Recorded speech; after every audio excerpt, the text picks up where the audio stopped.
Gornel Clymani, i'r postib bella, yr arbediad gan Webb, dwywaith oddi ar y linell, nôl i'r canol na, a gol o'r Aberystwyth yn plymio ar y bêl na, ar ei drydydd cyfle.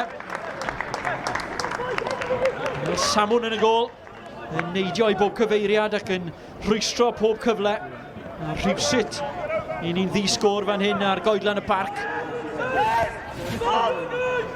Brobl o bell, lle fydd i mas ac Mariet ar y chwyth. Redmond. Cwri Ben, yn taro hon, symlach i'r canol. Ac yn effeithiol, Davies nôl ar hyn wyneb y gol. Yn y pen draw, symudiad reit syml. Redmond ar croesiad gynnar. Bale yn cael ei thynnu nôl. Ben Clark yn cyrraedd.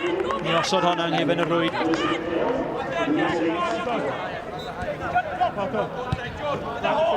Nawr, pwysau mynd i barhau. Seintiau mynd i barhau rheoli'r meddiant. Redmond i'r canol, y brobl!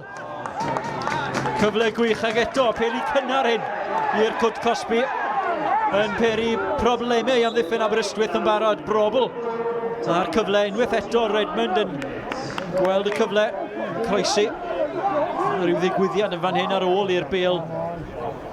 Gyda'r ddwylo Webb y golwr. Edge, drwy'r chwyth. Gweld rhediad Litchfield yr amddiffynnydd canol sy'n parhau ar ergyd. Wel, Pawen gan Conor Roberts yn ddigon i rwystro'r tîm cartre. I ymysodiad cynta yn yr ail hanner. Yr ymwelwyr mor gyfforddus. Sa'r hyn, Sepp Herberg yn ei ddweud. Eiliad mae'n gymryd i sgori gol. Cislevic. Troy. Parhau ar meddiant. Cyfle i Dani o bell! O! Declan McManus ar ergyd. Wyrthiol o bell. Rhyw 30-35 metr yn curo Webb yn y gol ac yn claddu Aberystwyth a selio'r fuddugoliaeth os bosib. Craig Harrison, 2-0 victory, looked comfortable, but perhaps not even reflective of just how dominant you were either. Yeah, we were dominated possession. Probably, statistically, it'll probably be 70 plus.